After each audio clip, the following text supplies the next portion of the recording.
Hey, I wanted to let you know that this video was originally published on my other YouTube channel. Did you even know that I have another YouTube channel? You probably didn't because I haven't been talking about it that much, but that's going to change. The name of this other channel is Hey Creator, and it's filled with videos and interviews about how to start and grow a creator business based on content. We've already got over a dozen interviews and 50 videos about email marketing, course creation, advice for new creators, the Mount Rushmore of people who've inspired us as creators, all kinds of different things that you can learn about building a business that you love based on content that you create. Click the link in the description below or the card that's up here. I'd love to see you there. Subscribe if you like it and say hey in one of the comments so I can know you came over from this channel.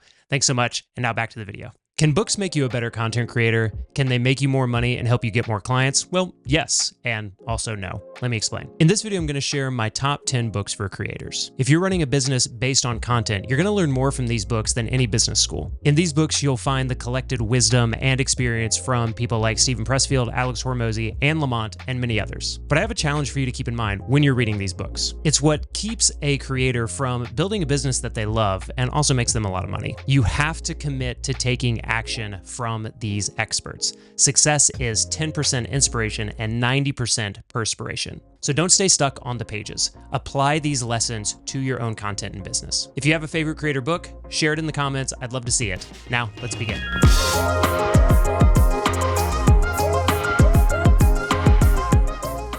All of these are going to be really quick reviews, only a minute to a minute and a half each, and they're all timestamped below, so you want to jump around to a particular book that looks interesting to you that you've been curious about, go ahead and do that. I divided these books into 3 categories: mindset, business, and process. We're going to start with mindset because I believe you really have to have a strong mindset in order to be a creator, because for a long time, things just might not work out for you. And even if things work out for you for a long time, there's going to be a stretch in any creator's journey where things just don't seem to be working anymore. So the mindset that you cultivate, the belief that you have in yourself is always going to matter. So here are 3 books that are going to help you build a rock solid mindset as a creator. The very first book is The War of Art from Steven Pressfield. And this is probably the #1 book that maybe you've already read before. But if you haven't read War of Art, then I highly recommend it. Even if you have read War of Art before, then I would recommend rereading it. I read this book, if not every year, every couple of years, because Pressfield coined the term of the resistance, that inner voice, that inner feeling of like, you don't have to do this right now, or maybe you could try it tomorrow, or you're not quite ready for this, or you're not good enough, you're not prepared enough, all these little resistance feelings. And what I love about The War of Art is even though he talks about it from his own creative process, it's so applicable to many areas of life. I think he talks also about like his weight loss journey and how like, hey, Steven, you don't have to get off the couch today. Like, hey, why don't you? And what's tricky about the resistance is it can use multiple good things against you. Be like, hey, Steven, really crushing it on this book right now. You don't have to go out and like do your run or go to your weight training session. These are things, this is like how tricky the resistance is. So just seeing it, calling it out, and knowing that the resistance is after you in this way, really powerful, really valuable. #1 on the list, The War of Art. The Pathless Path by my friend Paul Millard is one of my favorite books that I've read over the past few years. And I think it's a really great book for the modern creator because really what Paul is talking about are unconventional paths. Like Paul was a high-powered, MBA, worked at a consulting. I think he worked at McKinsey. It doesn't say on here because I don't think that he needs to like say that anymore. But in his early 30s, Paul Millard had everything he wanted: a high-paying job working with CEOs. Yet instead of feeling fulfilled, he sensed something was wrong. And so this is Paul's story of following his own pathless path, of looking for and following the callings that he had that led him to write this best-selling book, to building a community of people who are kind of like burnt out on more traditional beliefs of what work has to be like and what kind of jobs you have to have. So if you're feeling kind of that tug on your heart and on your mind about like, I think I want something different, I'm not quite sure what it is, that's exactly what the Pathless Path is about. This feeling of, I know I want something different, I know I'm going in a particular direction, but I don't know what it is. That is the Pathless Path. And really, if you'll allow me a little smuggle, it's also something that Boyd Vardy talks about in the Lion Tracker's Guide to Life. He talks about this first track mindset where he says, if I can just get the first track of the lion, then I can follow it to the next track, but I don't have to know every single step of the journey.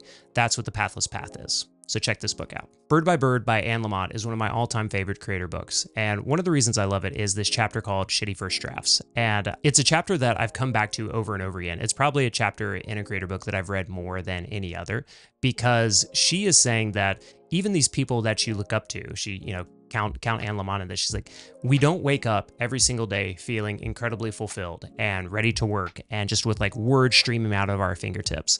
This is something that has to be cultivated. This has to be something that at times you have to fight against. That's, think about Steven Pressfield and the resistance in the War of Art. These are the same ideas when you're cultivating this mindset. And so Bird by Bird is something where Anne Lamott is giving her reflections on writing and life and creative work. And it's something that if you read it and if you apply these lessons, this mindset to the type of work that you do and an ability to just show up and keep doing the things, Bird by Bird is something that's going to teach you a lot about how to do this creative work over and over again for the rest of your life. I've talked about community a lot on the channel this year, and it's because it's such a big part of what I'm doing for work and what I believe in terms of connection and how people get together and will continue to do so in really meaningful ways.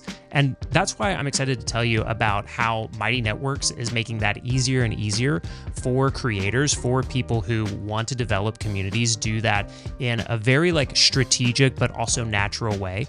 And the place where you can find a ton of resources and helpful lessons on this is their new masterclass and podcast called People Magic. If you go to mightynetworks.com/peoplemagic, you're going to be able to sign up for their masterclass. You're going to get videos, you're going to get lessons. And there are 3 types of people that this is going to be a huge help for. Number 1, if you're just starting out as an entrepreneur and eager to avoid mistakes. Number 2, you're struggling to sell courses or membership. That's also something we talk about a lot in Hey Creator. Or number 3, you've seen some success, but you're ready to level up into a 7 or 8 figure business. That's kind of where I find myself right now. I want to make this bigger and better. And what People Magic does and what Mighty Networks, their entire business is featured around, is helping you grow $1 million membership community. So if you want to see what People Magic is like, I've talked about it a few times on other videos. If you want to go through this masterclass, if you want to get the companion podcast, if you want to see how Mighty can help you do that, but I want to be clear that you can go through all of this no matter what you're doing. You're going to get a ton of actionable takeaways, ways that you can build your business, ways that you can connect better with your audience. Just by going through the People Magic content, you're going to see all the great things that Mighty can do as well.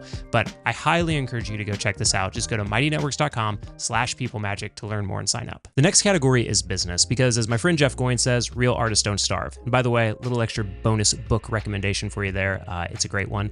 But I see a lot in my own experience as a creator the past 10 years with the people in the Hey Creator community, the clients that we work with, that there's a lot of hesitation often around selling, around marketing, around the business side of being a creator. But if you don't pay attention to this and you don't get good at it, then you will not be in business very long as a creator. It'll just be a hobby. It'll just be like a little thing that you do from time to time. But if we're talking about building a creator business, these 4 books are going to help you. Perennial Seller by Ryan Holiday is one that you may not realize he wrote, because best-selling author, he's mainly writing about Stoic philosophy these days. But several years ago, he wrote this book about the art of making and marketing work that lasts. And what I love about this is it is a business book and it's also a creator book. So it's a nice overlap there. But so what Perennial Seller teaches you how to do is how to create work that isn't just a flash in a pan. How to create work that doesn't just last for a month or a season or even a year, but how do you create something that stands the test of time? How do you create something that is going to be around and something that you're going to be able to refer to day after day, week after week, month after month, and year after year? That's what Perennial Seller is about. Highly recommended. Obviously Awesome by April Dunford is a book that you may not initially think about for creators, but it covers something that I don't see creators talk about a whole lot, and that is positioning. And when you effectively position yourself, your content, your products, your courses, your coaching, your community, that gives you such an advantage over the competition. I got so much out of this book from April. She has a framework on the 5 components of positioning and how to use that position to instantly connect with your audience, because they become your product, your offer, your service becomes the obvious choice for them because it's so well positioned to fit their needs and solve their problems. DotCom Secrets by Russell Brunson is a book I read about 8 or 9 years ago. You can see it even has coffee stains on it from the time that I spilled a lot of coffee on this book.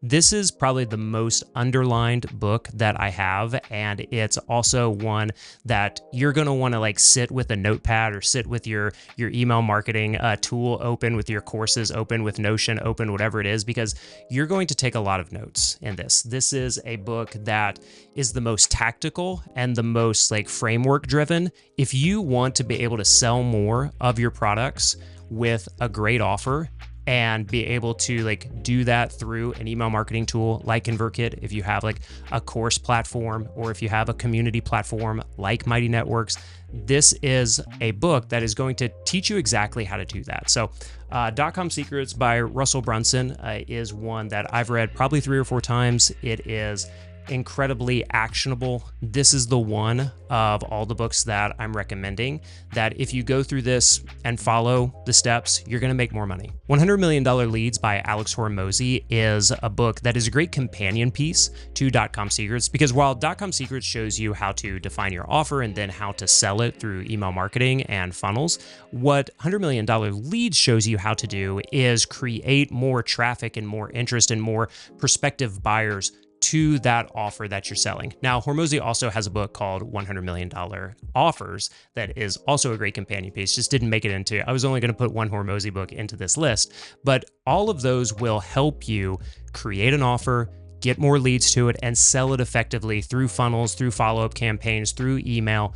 This is all going to make you more money. These 2 books in particular, I would say, of all the books that I recommended on this list, DotCom Secrets and $100 Million Leads are the 2 that will help grow your sales the most. The last category is process, because without a good process, you're going to waste a lot of time, energy, and ideas. So let me give you 3 books that will help you improve your process as a creator. The Art and Business of Online Writing by Nicholas Cole is a modern book for digital creators. So where The War of Art and Bird by Bird were written, many years ago and kind of before all this stuff happened with social media and online writing, what Cole has done, I think, is updated a lot of those best practices and mindsets while also mashing it together with, hey, here's how you can get paid. Here is how you build an audience. These are things that you're not going to find in War of Art or Bird by Bird. But this is where I think that Cole really has his finger on the pulse of what is happening. And I certainly recommend that you follow him. You check out like some of the work that he's done along with Dickie Bush, because what those guys are thinking about is how do you build a business and how do you build an audience in the new modern digital landscape. So The Art and Business of Online Writing by Nicholas Cole is definitely one to check out. The best process book that I've read for creators is Free Time by Jenny Blake. I mean, even just the subtitle of it, Lose the Busy Work, Love Your Business, is one that I read this and I'm like, oh, yes, please, absolutely. And what Jenny is really great at, like former Google, awesome, like just fantastic person, really smart, is she has like systems and processes down to a T. And so when you follow the advice in this book, and it's very actionable, it's very like, these are things that you can do and implement in your business, in your art, in your creative work right away, is it does take away a lot of those recurring tasks that you don't necessarily need to be doing every time. Talks about automations and processes and systems, ways that you can free up more time or be able to hand something off to other people in your business to be able to potentially hire an assistant. If you read Free Time, then you're going to be much better set up for this. Another thing that you can potentially do when you read Free Time is, even if you don't want to like grow your business really big and you don't want to hire people, it will give you more free time, because maybe something that used to take you 30 or 40 hours now only takes you 15 to 20 hours. So this will literally give you time back in your life, in your business, in your creative work. Building a Second Brain by my friend Tiago Forte is one of my favorite books for creative work. And you may not think of it for creators because it's not necessarily specifically written for creators. It's written for everyone. But I noticed that my creative output, the way that I was using and sourcing and accessing the content that I was creating and the research that I was doing became so much easier and cleaner and faster when I started implementing Second Brain principles, and especially the PARA framework, which stands for Projects, Areas, Resources, and Archive. There's another framework that Tiago talks about in this book called the Code framework that is specifically designed for the output of creative information, the new thing that you can put together out of all the ideas and all the notes and all the research and all the highlights that you have.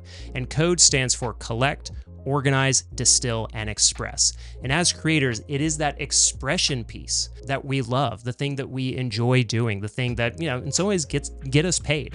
But I know for myself, before I started using second brain principles, before I started using para and code, that pretty much all I did was like a haphazard, spur of the moment, what am I inspired by, or what's front of mind right now expression, just like, what's in front of me expression. And when I started doing more of this, then I noticed that I was getting much better at accessing old information. I was taking better notes and I was able to retrieve them easier, so that then that distillation and expression piece of code was made so much easier. And really, I never had to worry about the blank page anymore. And if you have ever sat in front of your computer, or you've ever looked into the eye of the camera or stared at the podcast mic and wondered, what am I going to talk about? What am I going to say? Using something like Second Brain for me has been a game changer, because now I never have the blank page anymore. I can always go find something that can be the source material for the new thing that I want to say. Those are my 10 most recommended books to strengthen your mindset, build your business, and improve your processes. Share your favorite creator books in the comments on YouTube, or hit me up at Matt Ragland on X, Threads, or LinkedIn.